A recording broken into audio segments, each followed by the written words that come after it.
First question എന്താണ്? They leave dash the other side of the road. അപ്പോൾ ഇത് പ്രിപ്പോസിഷൻസുമായി ബന്ധപ്പെട്ട ചോദ്യം നമുക്ക് മനസ്സിലായി. അപ്പോൾ ഇവിടെ എന്തായിരിക്കും? ഇൻ ആയിരിക്കുമോ, ഓൺ ആയിരിക്കുമോ, ഫോർ ആയിരിക്കുമോ, ബൈ ആയിരിക്കുമോ? നമ്മൾ മനസ്സിലാക്കേണ്ട കാര്യം എന്താണ്? നമ്മൾ താമസിക്കുന്ന സ്ഥലത്തെക്കുറിച്ചാണ് പറയുന്നത് അല്ലേ? അപ്പോൾ ഒരു പ്ലേസാണ്. നമ്മളെപ്പോഴും നമ്മുടെ വീട് നിൽക്കുക ഭൂമിയുടെ സർഫസിലായിരിക്കുമല്ലോ, അല്ലെങ്കിൽ ഏതെങ്കിലും സ്ഥലത്തിൻ്റെ സർഫസ്, അതിൻ്റെ പ്രതലത്തിലായിരിക്കും. അങ്ങനെ പ്രതലത്തിലുള്ള ഒരു സ്ഥലത്തെ സൂചിപ്പിക്കാൻ നമ്മൾ ഉപയോഗിക്കുന്ന പ്രപ്പോസിഷൻ ഏതായിരിക്കണം?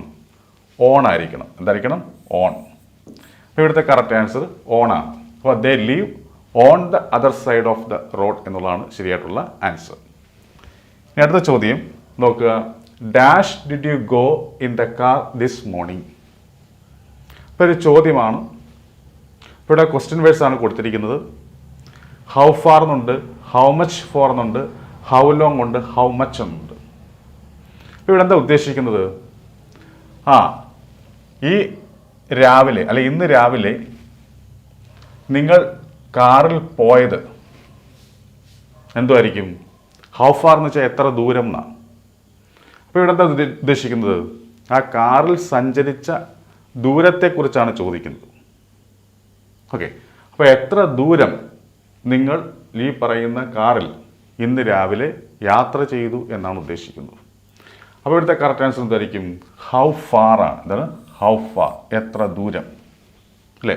എത്ര ദൂരം ഈ പറയുന്ന കാറിൽ നിങ്ങൾ രാവിലെ സഞ്ചരിച്ചു എന്നാണ് ചോദിച്ചിരിക്കുന്നത്. അപ്പോൾ how far did you go in the car this morning. അപ്പോൾ ഇവിടുത്തെ കറക്റ്റ് ആൻസർ എ എന്ന് പറയുന്ന ഓപ്ഷനാണ്. ഇനി അടുത്ത ചോദ്യം നോക്കുക. She has stopped dash to him because they had a big argument. അപ്പോൾ ഇതെന്ന് പറയുന്നതാണ് ജെറൻസ് അല്ലെങ്കിൽ ഇൻഫിനിറ്റീവ്സ് എന്ന് പറയുന്ന ഭാഗത്തു നിന്നുള്ള ചോദ്യമാണ്.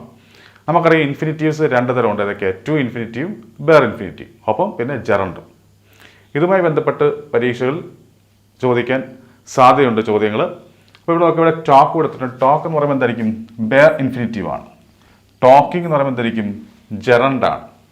പിന്നെ ടു ടോക്ക് എന്ന് പറയുമ്പോൾ എന്തായിരിക്കും? ടു ഇൻഫിനിറ്റീവ് ആണ്. ടോക്കിന് ഇവിടെ വരത്തില്ല. കാരണം എന്താ? ഇത് ടെൻസ് ഫോമുമായി ബന്ധപ്പെട്ട ടെൻസ് ഫോമുള്ള വെർബുമായി ബന്ധപ്പെട്ട ചോദ്യമല്ല.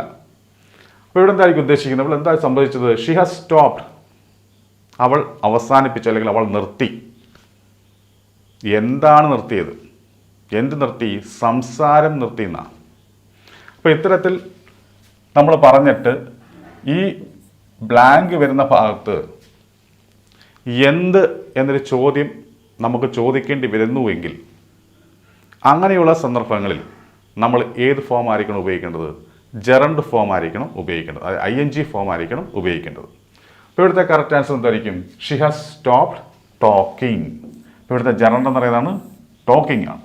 അപ്പോൾ ടോക്കിംഗ് ആണ് കറക്റ്റ് ആൻസർ. അപ്പം she has stopped talking to him because they had a big argument. പിന്നെ അടുത്ത ചോദ്യം നോക്കുക. New York is dash large city. അപ്പോൾ ഇത് ആർട്ടിക്കിൾസുമായി ബന്ധപ്പെട്ട ചോദ്യമാണ്. ഇവിടെ ആൻ വരുമോ, എ വരുമോ, ദ വരുമോ? ഇവിടെ മനസ്സിലാക്കേണ്ട കാര്യം ന്യൂയോർക്ക് എന്താണ്? ഒരു ലാർജ് സിറ്റിയാണെന്നാണ് പറയുന്നത് അല്ലേ? ഒരു വലിയ സിറ്റിയാണ്.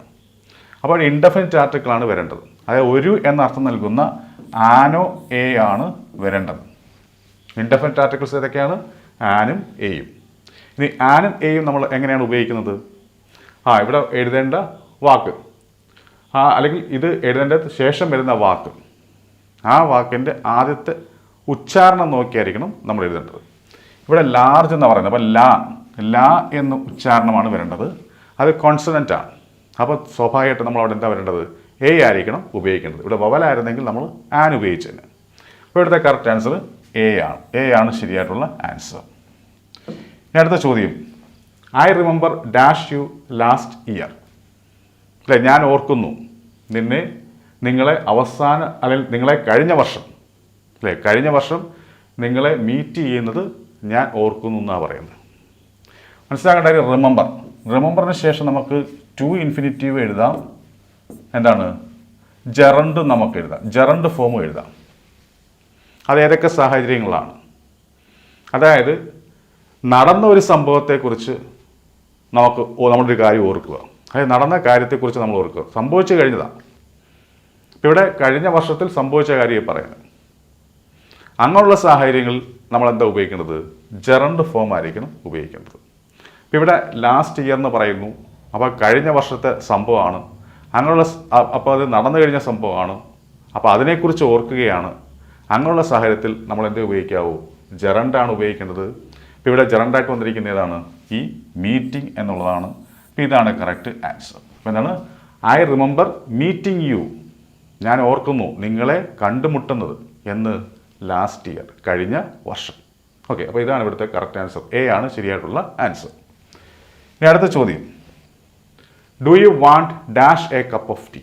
ഇതും ടു ഇൻഫിനിറ്റീവും അല്ലെങ്കിൽ ഇൻഫിനിറ്റീവ്സും ജെറണ്ടുമായി ബന്ധപ്പെട്ട ചോദ്യമാണ്. ഇവിടെ നമ്മൾ മനസ്സിലാക്കേണ്ട കാര്യം വാണ്ട് എന്ന് വന്നു കഴിഞ്ഞാൽ പിന്നെ അവിടെ എന്താണ് വരേണ്ടത്?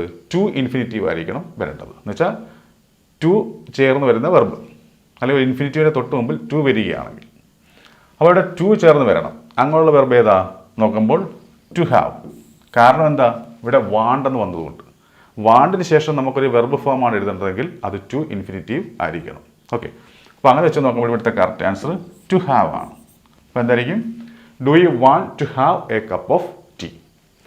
ഇനി അടുത്ത ചോദ്യം നമുക്ക് നോക്കാം. He was born in 1990.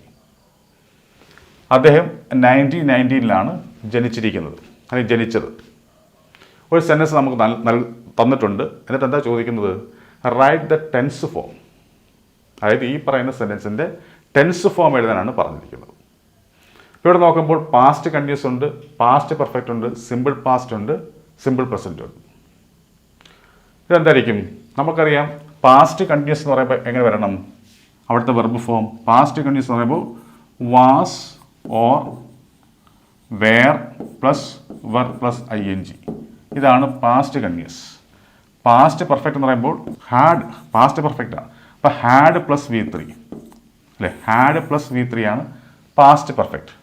Simple past എന്ന് പറയുമ്പോൾ എന്തായിരിക്കും? Did plus വെർബ. അതാണ് ഡിഡ് പ്ലസ് വെർബ്. അതാണ് സിമ്പിൾ പാസ്റ്റ്. ഇനി സിമ്പിൾ പ്രസൻറ്റ് എന്ന് പറയുമ്പോൾ do or does plus verb. ഇങ്ങനെയാണ് സിമ്പിൾ പ്രസൻറ്റ്. അപ്പോൾ ഇവിടെ നമ്മൾ നോക്കിയപ്പോൾ ഇങ്ങനെയുള്ള ഫോമുള്ള ഒന്നും അല്ല ഇവിടെ വന്നിരിക്കുന്നത്. ഇവിടെ എന്താ വന്നിരിക്കുന്നത്? വാസ് ബോൺ എന്നാണ്. എന്നുവെച്ചാൽ was or were, was or were plus born എന്ന് പറയുമ്പോൾ V3 ആണ്. അപ്പോൾ was or were plus V3 എന്നാണ് ഇവിടെ വന്നിരിക്കുന്നത്. അപ്പോൾ നമ്മൾ മനസ്സിലാക്കേണ്ട കാര്യം, നമ്മൾ പഠിച്ചു വെച്ചിരിക്കുന്ന ടെൻസുകളുടെ ഘടന എന്ന് പറയുന്നത് അത് ഏത് വോയിസിലുള്ള സെൻറ്റൻസിൻ്റെ ഘടനകളാണ്, അല്ലെങ്കിൽ ടെൻസിൻ്റെ ഘടനകളാണ്? ആക്റ്റീവ് വോയിസിലുള്ളതാണ്. അതായത് സബ്ജക്റ്റിന് പ്രാധാന്യം കൊടുത്തുകൊണ്ടാണ് നമ്മളെപ്പോഴും പൊതുവെ ടെൻസ് ഫോമിൻ്റെ സ്ട്രക്ചർ പഠിച്ച് വെക്കാറുള്ളത്. കാരണം subject plus was or were എന്നും പറഞ്ഞിട്ടുണ്ട്. ഇവിടെ മനസ്സിലാക്കേണ്ട കാര്യം, ഈ തന്നിരിക്കുന്ന സെൻറ്റൻസ് ഏത് വോയിസാണ്? പാസീവ് വോയിസാണ്. അപ്പോൾ പാസീവ് വോയിസിലെ അല്ലെങ്കിൽ പാസീവ് വോയിസ് ഫോമിലുള്ള ടെൻസിൻ്റെ സ്ട്രക്ചറും നമ്മൾ പഠിച്ചു വെച്ചേക്കണം. ഇവിടെ was or were plus V3 എന്ന് പറയുന്നത് ഏത് ടെൻസിൻ്റെ പാസീവ് ഫോമാണ്? സിമ്പിൾ പാസ്റ്റിൻ്റെ. സിമ്പിൾ പാസ്റ്റിൻ്റെ എന്ന് പറയുമ്പോൾ ഏതാണ്? ഡിഡ് പ്ലസ് വെർബ് അല്ലെ? Did plus verb. ഈ ഡിഡ് പ്ലസ് വെർബ് എന്ന് പറയുന്ന സിമ്പിൾ പാസ്റ്റിൻ്റെ പാസീവ് വോയിസിൻ്റെ ഫോമാണ് was or were plus V3 എന്ന് പറയുന്നത്. അപ്പോൾ നമ്മൾ മനസ്സിലാക്കേണ്ട കാര്യം, ഇവിടുത്തെ ചോദ്യം ഇത് ഏത് ടെൻസ് എന്നാണ്. ഇത്തരത്തിൽ തരുന്നത് കൊണ്ട് നമുക്ക് പെട്ടെന്ന് കണ്ടെത്താൻ പ്രയാസമാണ്. കാരണം എന്താ? ഈ തന്നിരിക്കുന്ന സെൻറ്റൻസ് പാസീവ് ഫോമിലാണ്. അപ്പോൾ നമ്മൾ മനസ്സിലാക്കേണ്ട കാര്യം, നമ്മൾ എന്ത് ചെയ്യണം? ഇത്തരത്തിൽ രണ്ട് ഫോമിലുള്ള ടെൻസിൻ്റെ സ്ട്രക്ചർ നമ്മൾ പഠിച്ചു വെച്ചേക്കണം. എങ്കിലേ നമുക്ക് ഇത്തരത്തിലുള്ള ആൻസർ എഴുതാൻ പറ്റത്തുള്ളൂ. അപ്പോൾ ഇവിടുത്തെ കറക്റ്റ് ആൻസർ എന്തായിരിക്കും? സിമ്പിൾ പാസ്റ്റ് ആണ്. കാരണം സിമ്പിൾ പാസ്റ്റിൻ്റെ പാസീവ് ഫോമാണ് ഇത്. ഹി വാസ് ബോൺ ഇൻ 1990 എന്ന് പറയുന്നത്.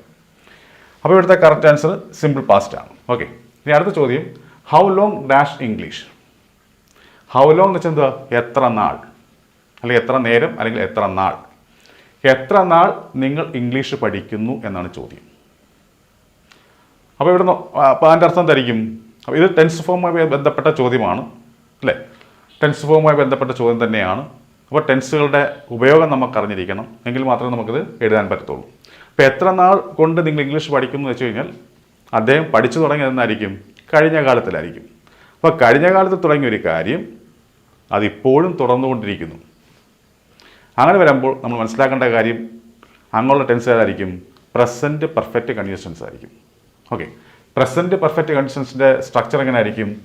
Has or have plus been plus verb plus ING.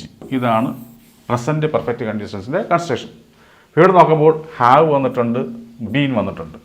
ഇതൊരു ക്വസ്റ്റ്യൻ ആയതുകൊണ്ട് സബ്ജക്റ്റ് ഇടയ്ക്ക് കയറി വരും, ഹാവിൻ്റെയും ബീൻ്റെയും. പിന്നെ വെർ പ്ലസ് ING ഏതാ? ലേണിംഗ്. അപ്പോൾ ഇവിടുത്തെ കറക്റ്റ് ആൻസർ സി എന്ന് പറയുന്ന ഓപ്ഷനാണ്. അപ്പോൾ അങ്ങനെ വരും, how long have you been learning English. ഇതാണ് ശരിയായിട്ടുള്ള ആൻസർ. ഇനി അടുത്ത ചോദ്യം നമുക്ക് നോക്കാം. മത്സര പരീക്ഷകളിൽ ഇംഗ്ലീഷ് ആണോ നിങ്ങളെ കുഴപ്പിക്കുന്നത്? എന്നാൽ ഇനി ആ ടെൻഷൻ വേണ്ട. ഇപ്പോൾ തന്നെ രഞ്ജിത്ത് ഇംഗ്ലീഷ് എന്ന ലേണിംഗ് ആപ്പ് ഡൗൺലോഡ് ചെയ്യൂ.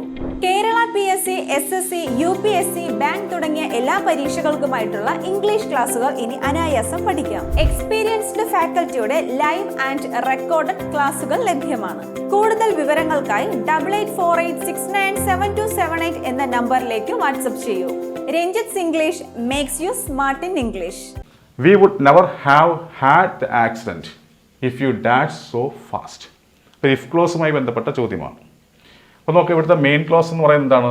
V would never have had. അപ്പോൾ വി വുഡ് ഹാവ് ഹാഡ്. അപ്പോൾ വുഡ് ഹാവ് പ്ലസ് V3 വരുമ്പോൾ അതേതായിരിക്കും?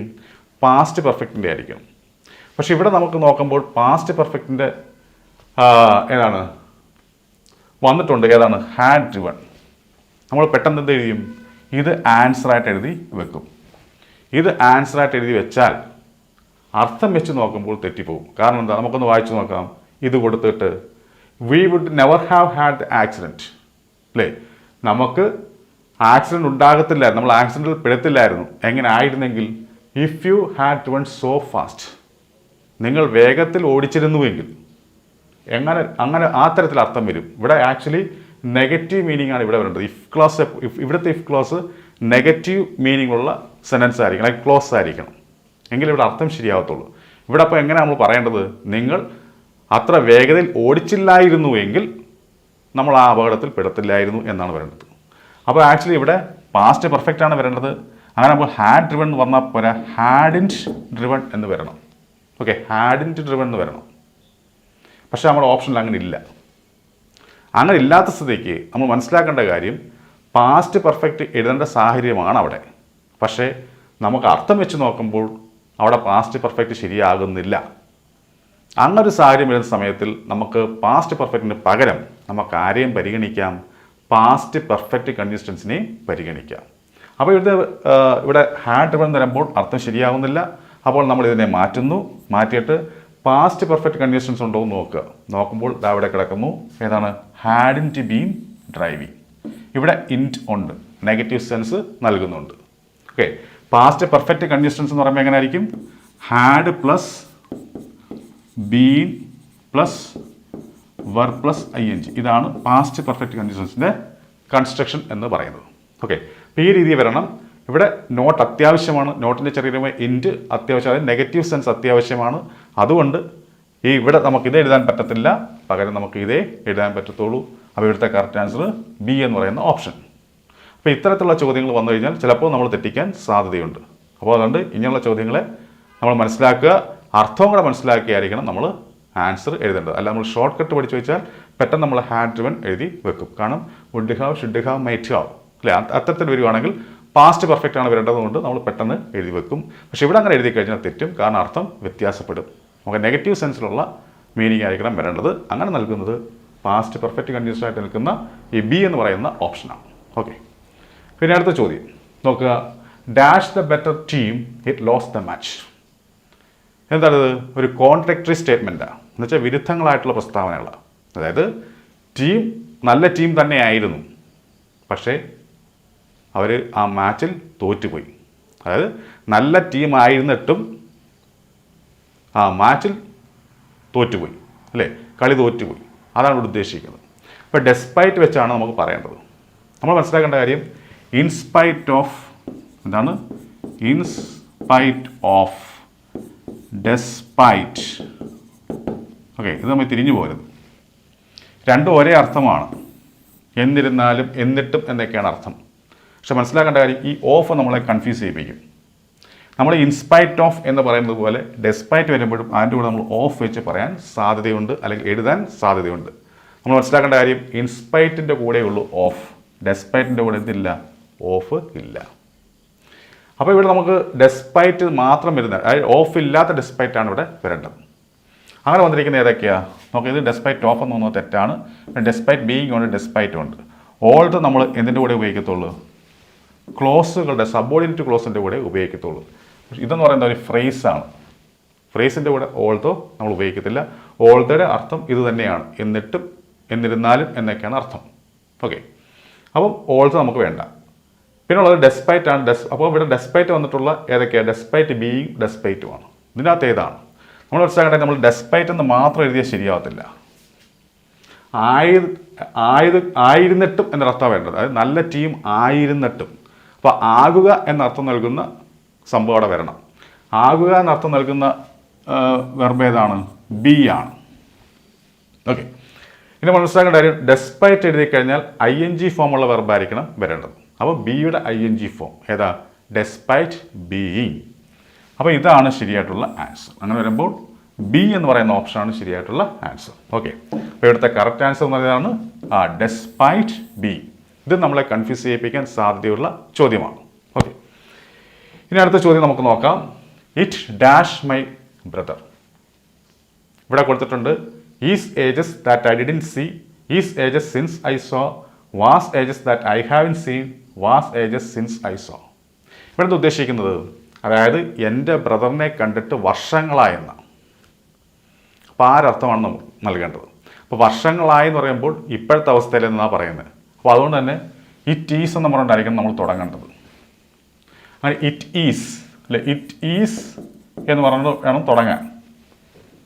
അങ്ങനെ ഈസിൽ തുടങ്ങുന്ന ഏതൊക്കെയാണ് നോക്കുമ്പോൾ ഇവിടെ ഈസ് ഉണ്ട്, ഇവിടെ ഈസ് ഉണ്ട്, എന്നാൽ ഇവിടെ രണ്ടിടത്തും വാസാണ്. അപ്പോൾ ഇത് നമുക്ക് വേണ്ട. ഇനി is ages that I didn't see എന്നാണോ അതോ is ages since I saw ആണോ? നമ്മൾ മനസ്സിലാക്കേണ്ട കാര്യം, ഇത്തരത്തിൽ അതായത് വർഷങ്ങളായി ഞാൻ അദ്ദേഹത്തെ കണ്ടിട്ട് എന്നൊക്കെ പറയേണ്ട ഒരു സാഹചര്യം വരുവാണെങ്കിൽ അവിടെ നമ്മൾ സിൻസ് ഉപയോഗിക്കണം. അങ്ങനെ സിൻസ് ഉപയോഗിച്ച് കഴിഞ്ഞാൽ പിന്നെ വരേണ്ടതായിരിക്കണം സിമ്പിൾ പാസ്റ്റ് ആയിരിക്കണം. ഓക്കെ, അപ്പോൾ അങ്ങനെ എല്ലാം വന്നിരിക്കുന്ന ഏതാ? ഈ ബി എന്ന് പറയുന്ന ഓപ്ഷനാണ്. കാരണം ഇറ്റിന് ശേഷം ഈസ് വന്നു, പിന്നെ ഏജസ്, അതിനുശേഷം സിൻസ് വന്നു, പിന്നെ സിമ്പിൾ പാസ്റ്റ് ഐസ. അപ്പം ഞാൻ കണ്ടിട്ട് കുറേ വർഷങ്ങളായി ആരെ? എൻ്റെ ബ്രദറിനെ. അപ്പോൾ അങ്ങനെ ഇവിടുത്തെ കറക്റ്റ് ആൻസർ ഏതായിരിക്കും? ഈ പറയുന്ന ബി എന്ന് പറയുന്ന ഓപ്ഷനാണ്. ഏത്? It is ages since I so my brother. Okay, ഇതാണ് ശരിയായിട്ടുള്ള ആൻസർ. അടുത്ത ചോദ്യം, ഈസ് ജോ ഡാഷ് ക്രിസ്. ഇത് നമ്മളെ ഭയങ്കരമായിട്ട് കൺഫ്യൂസ് ചെയ്യിപ്പിക്കാൻ സാധ്യതയുണ്ട്. നോക്കുക, elder than, older to, as tall as, more tall than. അപ്പോൾ ഇവിടെ രണ്ടുപേരെ കുറിച്ചാണ് പറയുന്നത്. അപ്പോൾ സ്വാഭാവികമായിട്ട് നമ്മുടെ മനസ്സിലേക്ക് കമ്പാരിറ്റീവ് ഡിഗ്രി വരും. അപ്പോൾ നമ്മൾ പെട്ടെന്ന് എൽഡർ ദാൻ, ഓൾഡർ ടു, ഇതിന് രണ്ടിനെയും നമ്മൾ പരിഗണിക്കാൻ സാധ്യതയുണ്ട്. കമ്പാരിറ്റീവ് ഡിഗ്രി നമ്മൾ ദാൻ ആണ് നോക്കുക. അപ്പോൾ ദാൻ ഉള്ളത് ഏതാണെന്ന് നമ്മൾ നോക്കും. നമ്മൾ പെട്ടെന്ന് എൽഡർ ദാൻ എഴുതി വെക്കാൻ ചാൻസ് ഉണ്ട്. നമ്മൾ മനസ്സിലാക്കേണ്ട കാര്യം, എൽഡറിൻ്റെ കൂടെ ദാൻ അല്ല വരുന്നത്, പിന്നെ എന്താ? എൽഡറിൻ്റെ കൂടെ ടൂയേ വരത്തുള്ളൂ. Okay, elder to, senior to, junior to, inferior to, superior to എന്നൊക്കെ വരത്തുള്ളൂ. അപ്പോൾ ഇത് വരത്തില്ല. ഇനി ഓൾഡർ വന്നു കഴിഞ്ഞാൽ അതിൻ്റെ കൂടെ എന്ത് വരാവും? ദാനേ വരാവും. ഓൾഡർ ടു എന്ന് പറയത്തില്ല. ഇനി നമ്മുടെ ഉള്ളത് മോർ ടോൾ ദാനാണ്. മനസ്സിലാക്കേണ്ട മോറും ടോളും കൂടെ വിഘടിച്ച് പറയാറില്ല, ഒന്നിച്ച് പറയുന്നത്. അപ്പോൾ ടോളർ എന്ന് വരണം. അപ്പോൾ ടോളർ ദാൻ എന്നായിരുന്നെങ്കിൽ നമുക്ക് എഴുതാമായിരുന്നു. അപ്പോൾ അതും പറ്റില്ല. പിന്നെ നമ്മുടെ കയ്യിൽ എന്താ ഉള്ളത്? അസ് ടാളസാണ്. അത് വെച്ച് നമുക്കൊന്ന് പറഞ്ഞു നോക്കാം. ഈസ് ജോ അസ് ടാളസ് ക്രിസ് എന്ന് വെച്ചാൽ ക്രിസിൻ്റെ അത്രയും ഉയരമുണ്ടോ ജോയ്ക്ക് എന്നാണ് ഉദ്ദേശിക്കുന്നത്. അങ്ങനെയാകുമ്പോൾ ഇവിടെ ശരിയായി വരിക ഈ സി എന്ന് പറയുന്ന ഓപ്ഷനായിരിക്കും. ഓക്കെ, അപ്പോൾ ഇവിടുത്തെ കറക്റ്റ് ആൻസർ എന്തായിരിക്കും? ഈ അസ് ടാൾ അസ് എന്നുള്ള സി എന്ന് പറയുന്ന ഓപ്ഷനാണ് ശരിയായിട്ടുള്ള ആൻസർ. ഇത് നമ്മളെ കൺഫ്യൂസ് ചെയ്യിപ്പിക്കാൻ സാധ്യതയുള്ള ക്വസ്റ്റ്യനാണ്. അടുത്ത ചോദ്യം, she dash me to go to school. അപ്പോൾ എന്താ? സെഡ് ഉണ്ട്, അഡ്വൈസ്ഡ് ഉണ്ട്, സജസ്റ്റഡ് ഉണ്ട്, മേഡ് ഉണ്ട്. ഇത് മനസ്സിലാക്കേണ്ട കാര്യം, സെഡ്, ഇവിടെ നമുക്ക് സെഡ് എഴുതാൻ പറ്റുമോ എന്ന് നോക്കാം. അങ്ങനെ സെഡ് എഴുതുകയാണെങ്കിൽ പിന്നെ ഇവിടെ ഒരു ഒബ്ജക്റ്റ് വരുന്ന സാഹചര്യത്തിൽ ഇവിടെ ഒരു ഒബ്ജക്റ്റ് ഉണ്ട്, ഏതാ? മീ. അങ്ങനെ സെഡിന് ശേഷം ഒരു ഒബ്ജക്റ്റ് നമുക്ക് എഴുതേണ്ടി വരുന്ന സാഹചര്യത്തിൽ സെഡിൻ്റെ കൂടെ എന്ത് വേണം? ടു വേണം. എന്നാൽ നമ്മുടെ ഓപ്ഷനിൽ എന്തില്ല? ടു ഇല്ല. അതുകൊണ്ട് നമുക്കിവിടെ സെഡിനെ പരിഗണിക്കാൻ പറ്റത്തില്ല. ഇനി നമുക്ക് അഡ്വൈസ്ഡ് പറ്റുമോ? അങ്ങനെ അഡ്വൈസ്ഡ് എന്ന് വന്നു കഴിഞ്ഞാൽ എന്ത് വരണം? ടു ഇൻഫിനിറ്റീവ് വരണം അല്ലേ? അഡ്വൈസിന് ശേഷം എന്ത് വരണം? ടു ഇൻഫിനിറ്റീവ് വരണം.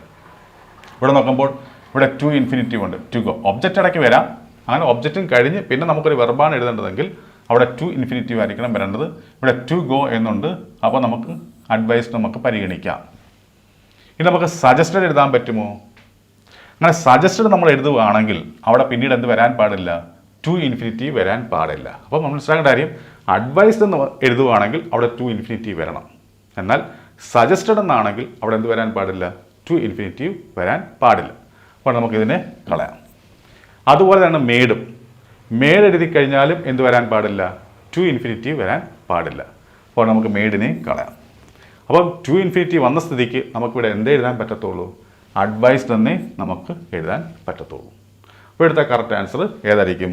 ഈ പറയുന്ന ബി എന്ന് പറയുന്ന ഓപ്ഷനാണ്, അഡ്വൈസ്ഡ്. ഇത് നമ്മളെ കൺഫ്യൂസ് ചെയ്യിപ്പിക്കുന്ന ചോദ്യമാണ്. ഓക്കെ, ഇനി അടുത്ത ചോദ്യം നോക്കുക.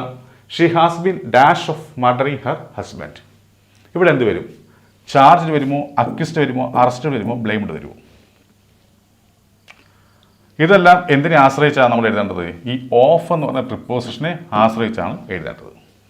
അതായത് ഏത് വാക്കിന് ശേഷമാണ്, ഈ തന്നിരിക്കുന്ന 4 വാക്കിൽ ഏത് വാക്കിന് ശേഷമാണ് നമ്മൾ ഓഫ് എഴുതുക, അത് മനസ്സിലാക്കി നമുക്ക് ആൻസർ എഴുതാൻ പറ്റും. നമ്മൾ മനസ്സിലാക്കേണ്ട കാര്യം, ചാർജ്ഡ് എന്ന് പറഞ്ഞു കഴിഞ്ഞാൽ അതിനുശേഷം നമ്മൾ എന്ത് എഴുതത്തുള്ളൂ? വിത്ത്. ചാർജ്ഡ് വിത്ത് എന്നേ നമ്മൾ പറയാറുള്ളൂ.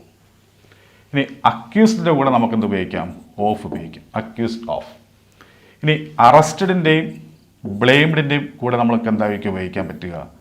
ഫോർ ആയിരിക്കും ഉപയോഗിക്കാൻ പറ്റുക. അപ്പോൾ അറസ്റ്റഡ് ഫോർ അല്ലെങ്കിൽ ബ്ലെയിംഡ് ഫോർ. ഇനി അക്യൂസ്ഡ് ഓഫ്, പിന്നെ ചാർജ് വിത്ത്. അപ്പോൾ ഇവിടെ ഓഫ് വന്ന സ്ഥിതിക്ക് നമുക്കപ്പം ഈ ഓപ്ഷനിൽ എന്തേ പറ്റത്തുള്ളൂ? ഈ പറയുന്ന അക്യൂസ്ഡേ പറ്റത്തുള്ളൂ. അപ്പോൾ ഇവിടുത്തെ കറക്റ്റ് ആൻസർ അക്യൂസ്ഡ്. ഓക്കെ, അപ്പം നമുക്ക് മനസ്സിലാക്കേണ്ട കാര്യം, she has been accused of murdering her husband. ഇതാണ് ശരിയായിട്ടുള്ള ആൻസർ. അടുത്ത ചോദ്യം, can you tell me when dash അല്ലേ? അപ്പോൾ ഇവിടെ ചോദ്യമാണ് ചോദിച്ചിരിക്കുന്നത്. അപ്പോൾ ഇവിടെ ചോദ്യം നോക്കുമ്പോൾ ഈ ചോദ്യത്തിന് 2 ഭാഗങ്ങളുണ്ട്. എന്ത്? ക്യാൻ യു ടെൽ മീ എന്ന് പറയുന്ന മെയിൻ ക്ലോസും അടുത്തത് എന്താ? വെൻ തൊട്ടങ്ങോട്ട് സബോർഡിനേറ്റ് ക്ലോസും. ഇതാണ് മെയിൻ ക്ലോസും അടുത്തത് സബോർഡിനേറ്റ് ക്ലോസും. നമ്മൾ മനസ്സിലാക്കേണ്ട കാര്യം, സബോർഡിനേറ്റ് ക്ലാസ് എപ്പോഴും എന്തായിരിക്കണം? സ്റ്റേറ്റ്മെൻറ്റ് ഫോമിലായിരിക്കണം. ഏത് സെൻറ്റൻസിൻ്റെയും ഇപ്പോൾ സബോർഡിനേറ്റ് ക്ലാസ് വരിക അങ്ങനെയുള്ള സെൻറ്റൻസുകളായിരിക്കും. ഒന്ന് കോംപ്ലക്സ് സെൻറ്റൻസ്, അടുത്തത് കോമ്പൗണ്ട് കോംപ്ലക്സ് സെൻറ്റൻസ്. ഇങ്ങനെ 2 സെൻറ്റൻസുകൾ വരാം. അപ്പോൾ ഈ 2 സെൻറ്റൻസുകൾ സബോർഡിനേറ്റ് ക്ലാസ് വരാം. ആ സബോർഡിനേറ്റ് ക്ലാസ് വരികയാണെങ്കിൽ ആ സബോർഡിനേറ്റ് ക്ലാസ് എപ്പോഴും എങ്ങനെയായിരിക്കണം? സ്റ്റേറ്റ്മെൻറ്റ് രൂപത്തിലായിരിക്കണം. അതായത് S plus V plus O എന്ന രീതിയിൽ ആയിരിക്കണം. അപ്പോൾ നമുക്കിനി ഇതിന് ശേഷം സബോർഡിനേറ്റ് ക്ലാസ് ആണ് വരേണ്ടത്. ആ സബോർഡിനേറ്റ് ക്ലാസ് സ്റ്റേറ്റ്മെൻറ്റ് രൂപത്തിലായിരിക്കണം. അപ്പോൾ അങ്ങനെ സ്റ്റേറ്റ്മെൻറ്റ് രൂപത്തിൽ വന്നിരിക്കുന്ന ഏത് നോക്കുമ്പോൾ ദ ട്രെയിൻ സബ്ജക്റ്റാണ്, ലീവ്സ് ഇവിടുത്തെ വെർബാണ്. ഇത് ഓക്കെയാണ്. നമ്മൾ നോക്കാം, ഡസ് ദ ട്രെയിൻ ലീവ് എന്ന് പറയുമ്പോൾ എന്താ? സ്റ്റേറ്റ്മെൻറ്റ് ഫോം അല്ല, ഇൻട്രോഗേറ്റീവ് ഫോം. അത് തെറ്റാണ്. ലീവ്സ് ദ ട്രെയിൻ എന്ന് പറയുമ്പോൾ എന്താണ്? ഇവിടെ സബ്ജക്റ്റ് ഇല്ല, സബ്ജക്റ്റ് ഇപ്പുറത്ത് വന്നു, വെർബും സബ്ജക്റ്റുമായി മാറി. അതും തെറ്റാണ്. ഇനി ഡസ് ലീവ് ദ ട്രെയിൻ എന്ന് പറയുമ്പോൾ അതും ഇൻട്രോഗേറ്റീവ് ഫോമാണ്. അപ്പോൾ ഇവിടെ സ്റ്റേറ്റ്മെൻറ്റ് രൂപത്തിൽ വന്നിരിക്കുന്നത് എന്ത് മാത്രമാണ്? ഈ എ എന്ന് പറയുന്ന ഓപ്ഷനാണ്. അപ്പോൾ ഇതാണ് കറക്റ്റ് ആൻസർ. അപ്പോൾ മനസ്സിലാക്കേണ്ട കാര്യം, സബോർഡിനേറ്റ് ക്ലാസ് എപ്പോഴും നമ്മൾ സ്റ്റേറ്റ്മെൻറ്റ് രൂപത്തിലായിരിക്കണം എഴുതേണ്ടത്, അത് ചോദ്യമാണെങ്കിൽ പോലും. ഓക്കെ, അപ്പോൾ ഇവിടുത്തെ കറക്റ്റ് ആൻസർ ഏതായിരിക്കും? ഈ പറയുന്ന ദ ട്രെയിൻ ലീവ്സ്. ഇതാണ് ശരിയായിട്ടുള്ള ആൻസർ. ഇനി അടുത്ത ചോദ്യം നമുക്ക് നോക്കാം. He dash ₹1 lakh to buy a car. അപ്പോൾ ഇതെന്താണ് നോക്കുക? Chipped on shoulder, chipped in, give in, none of these. അപ്പോൾ ഇത് ഫ്രേസൽ വെർബുമായി ബന്ധപ്പെട്ട ചോദ്യമാണ്. അപ്പോൾ ഫ്രേസൽ വെർബുമായി ബന്ധപ്പെട്ട ചോദ്യം വരുമ്പോൾ ഇതിൻ്റെ എല്ലാം അർത്ഥം നമ്മൾ അറിഞ്ഞിരിക്കണം. ചിപ്ഡ് ഓൺ ഷോൾഡർ എന്ന് വെച്ചാൽ അർത്ഥം എന്താ? എക്സ്പ്രസ് ആങ്കർ എന്നർത്ഥമില്ല അല്ലേ? അതായത് അല്ലെങ്കിൽ ഡിസ്ലൈക്ക് അല്ലേ? നമ്മുടെ ദേഷ്യം അല്ലെങ്കിൽ നമ്മുടെ ഇഷ്ടമില്ലായ്മ അതൊക്കെ എക്സ്പ്രസ് ചെയ്യുന്നതിന് നമ്മൾ ചിപ്ഡ് ഓൺ ഷോൾഡർ എന്ന് പറയുന്നത്. ഇനി ചിപ്ഡ് എന്ന് വെച്ചാൽ അർത്ഥം എന്താ? കോൺട്രിബ്യൂട്ട് എന്ന അർത്ഥത്തില്ല അല്ലേ? സംഭാവന ചെയ്യുക എന്നർത്ഥമില്ല. ഇനി ഗീവൻ നമുക്കറിയാം സറണ്ടർ. അപ്പോൾ ഇവിടെ എന്തായിരിക്കും ഉദ്ദേശിക്കുന്നത്? അത് ഈ കാറ് വാങ്ങുവാൻ വേണ്ടി 1 lakh സംഭാവന ചെയ്തു, അവൻ സംഭാവന ചെയ്തു എന്നാണ് ഉദ്ദേശിക്കുന്നത്. അപ്പം സംഭാവന ചെയ്തു എന്ന് അർത്ഥം വരണമെങ്കിൽ ഏതാ വരേണ്ടത്? ചിപ്ഡ് ഇൻ എന്നാണ് വരേണ്ടത്. ആണ് ചിപ്ഡ് ഇൻ. അപ്പം ഇതാണ് കറക്റ്റ് ആൻസർ. ഇനി അടുത്ത ചോദ്യം നോക്കുക. The police arrested the thief following A dash from the public. അല്ലേ, പോലീസ് ഈ പറയുന്ന കള്ളനെ അറസ്റ്റ് ചെയ്തു. എന്തിനെ തുടർന്ന്? ഈ പബ്ലിക്കിൽ നിന്നുള്ള വിവരത്തെ തുടർന്ന്. അല്ലേ, വിവരത്തെ തുടർന്ന്, പബ്ലിക്കിൽ നിന്ന് കിട്ടിയ വളരെ കോൺഫിഡൻഷ്യൽ ആയിട്ടുള്ള വിവരത്തെ തുടർന്ന് അറസ്റ്റ് ചെയ്യുന്നതാണ് ഉദ്ദേശിക്കുന്നത്. അപ്പോൾ കോൺഫിഡൻഷ്യൽ ഇൻഫർമേഷൻ എന്ന് നമുക്ക് വരണം. അങ്ങനെ അർത്ഥം നൽകുന്ന വാക്ക് ഏത്? ഫ്രേസൽ വെർബ് ഏത്? ഇവിടെ ടിപ്പ് ഓഫ് എന്ന് കൊടുത്തിട്ടുണ്ട്, പുട്ട് ഓഫ് ഉണ്ട്, ടേക്ക് ഓഫ് ഉണ്ട്, നൺ ഓഫ് ദീസ് എന്ന് കൊടുത്തിട്ടുണ്ട്. നമ്മൾ മനസ്സിലാക്കേണ്ട കാര്യം, നമുക്ക് പുട്ട് ഓഫ് നമുക്കറിയാം, എന്താ? പോസ്റ്റ്പോൺ, മാറ്റി വെക്കുക എന്ന അർത്ഥത്തിലാണ്. ടേക്ക് ഓഫ് എന്ന് വെച്ചാൽ എന്തായിരിക്കും? ഉയർന്നു പോകുന്നത് നമ്മൾ ടേക്ക് ഓഫ് എന്ന് പറയും. ഇവിടെ നൺ ഓഫ് ദീസ് കൊടുത്തിട്ടുണ്ട്, പിന്നെ എന്ത് കൊടുത്തിട്ടുണ്ട്? ടിപ്പ് ഓഫ് എന്ന് കൊടുത്തിട്ടുണ്ട്. നമ്മൾ മനസ്സിലാക്കേണ്ട കാര്യം, ഇത്തരത്തിൽ കോൺഫിഡൻഷ്യൽ ആയിട്ടുള്ള എന്താണ് സ്റ്റേറ്റ്മെൻറ്റ് അല്ലെങ്കിൽ കോൺഫിഡൻഷ്യൽ ആയിട്ടുള്ള ഇൻഫർമേഷൻ, അതിന് നമുക്ക് എന്തെന്ന് വിളിക്കാം? അതിന് പകരമായിട്ട് നമുക്ക് ടിപ്പ് ഓഫ് എന്ന് പറയാം.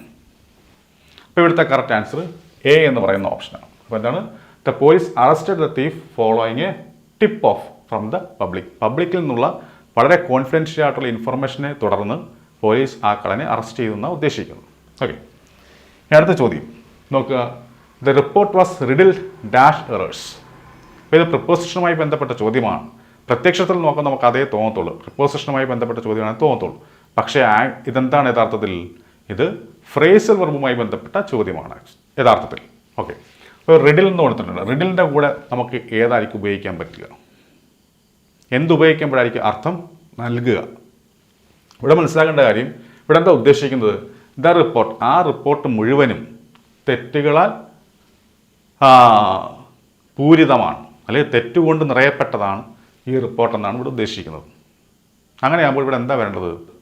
വിത്ത് എന്നാണ് വരേണ്ടത്. അപ്പോൾ എന്താണ്? റിഡിൽഡ് വിത്ത്. റിഡിൽഡ് വിത്ത് എന്ന് വെച്ചാൽ എന്താർത്ഥം? ഫിൽഡ് വിത്ത് എന്നർത്ഥമില്ല, അല്ലേ? ഇപ്പോൾ റിഡിൽഡ് വിത്ത്.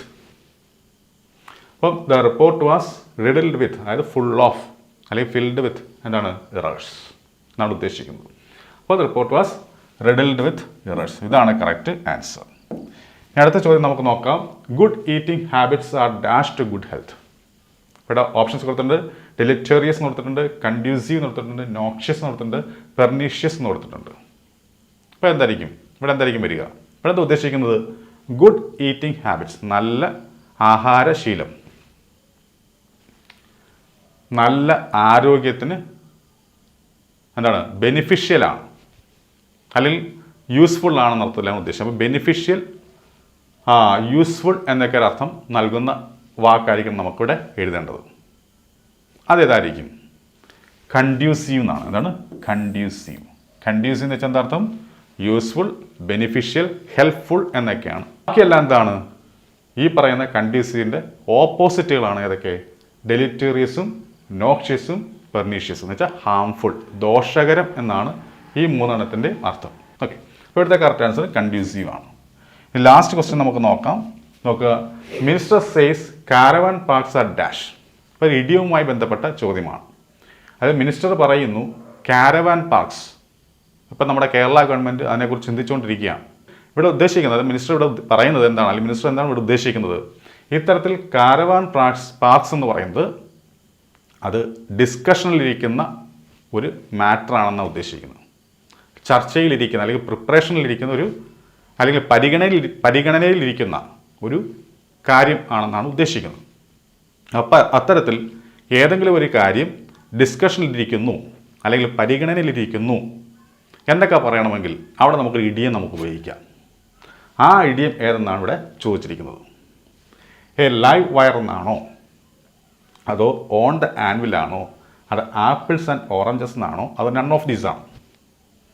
നമ്മൾ മനസ്സിലാക്കേണ്ട കാര്യം എന്തായിരിക്കും അർത്ഥം, അല്ലെങ്കിൽ എന്തായിരിക്കും ഇവിടെ വരിക? ആ അർത്ഥം നൽകുന്ന ഇഡിയം ഏതാണ്? ഓൺ ദ ആൻവിൽ എന്നാണ്. എന്താണ്? On the anvil. ഇനി എന്താണ് എ ലൈവ് വയർ കൊണ്ട് ഉദ്ദേശിക്കുന്നത്? ആക്റ്റീവ് ആൻഡ് ലൈവ്ലി എന്നർത്ഥമില്ല. വളരെ ലൈവായിട്ടും ആക്റ്റീവായിട്ടിരിക്കുന്നത് നമ്മൾ ലൈവ് വയർ എന്ന് പറയുന്നത്. ഇവിടെ എന്തുകൊണ്ട് നമ്മളിത് ഉപയോഗിച്ചില്ല? കാരണം അങ്ങനൊരു പാർക്ക് ഇവിടെ കേരളത്തിൽ വന്നിട്ടില്ല. അതുകൊണ്ടാണ് നമുക്കിവിടെ എ ലൈവ് വയർ എന്ന് പറയാൻ പറ്റാത്തത്. പകരം അത് ഡിസ്കഷനിലിരിക്കുന്ന കാര്യമാണ് സത്യത്തിൽ. അപ്പോൾ അങ്ങനെ ആകുമ്പോൾ നമുക്ക് ഓൺ ദ ആൻവിൽ നിന്ന് ഇവിടെ ആൻസർ എഴുതാൻ പറ്റുകയുള്ളൂ. ഇനി ആപ്പിൾസ് ആൻഡ് ഓറഞ്ചസ് എന്ന് വെച്ചാൽ എന്താ ഉദ്ദേശിക്കുന്നത്? കമ്പയർ ചെയ്യാൻ പറ്റാത്ത കാര്യങ്ങൾ അല്ലേ? ഏതെങ്കിലും കമ്പയർ ചെയ്യാൻ പറ്റാത്ത കാര്യങ്ങളുണ്ടെങ്കിൽ, അല്ലെങ്കിൽ ഒരിക്കലും കമ്പയർ ചെയ്യാൻ പറ്റാത്ത കാര്യങ്ങളെ നമുക്കെന്ത് വിളിക്കാം? ആപ്പിൾസ് ആൻഡ് ഓറഞ്ചസ് എന്ന് പറയാം. ഇനി നൺ ഓഫ് ദീസ് വരില്ല. അപ്പോൾ ഇവിടുത്തെ correct answer on the anvil. അപ്പോൾ ഇത്രയും ചോദ്യങ്ങളാണ് നമ്മൾ ഈ ക്ലാസ്സിൽ നോക്കിയത്. മത്സര പരീക്ഷകളിൽ ഇംഗ്ലീഷ് ആണോ നിങ്ങളെ കുഴപ്പിക്കുന്നത്? എന്നാൽ ഇനി ആ ടെൻഷൻ വേണ്ട. ഇപ്പോൾ തന്നെ രഞ്ജിത്ത് ഇംഗ്ലീഷ് എന്ന ലേണിംഗ് ആപ്പ് ഡൗൺലോഡ് ചെയ്യൂ. Kerala PSC, SSC, UPSC, bank തുടങ്ങിയ എല്ലാ പരീക്ഷകൾക്കുമായിട്ടുള്ള ഇംഗ്ലീഷ് ക്ലാസുകൾ ഇനി അനായാസം പഠിക്കാം. എക്സ്പീരിയൻസ്ഡ് ഫാക്കൽറ്റിയുടെ ലൈവ് ആൻഡ് റെക്കോർഡഡ് ക്ലാസുകൾ ലഭ്യമാണ്. കൂടുതൽ വിവരങ്ങൾക്കായി 8848697278 എന്ന നമ്പറിലേക്ക് വാട്സ്ആപ്പ് ചെയ്യൂ. Ranjith English makes you smart in English.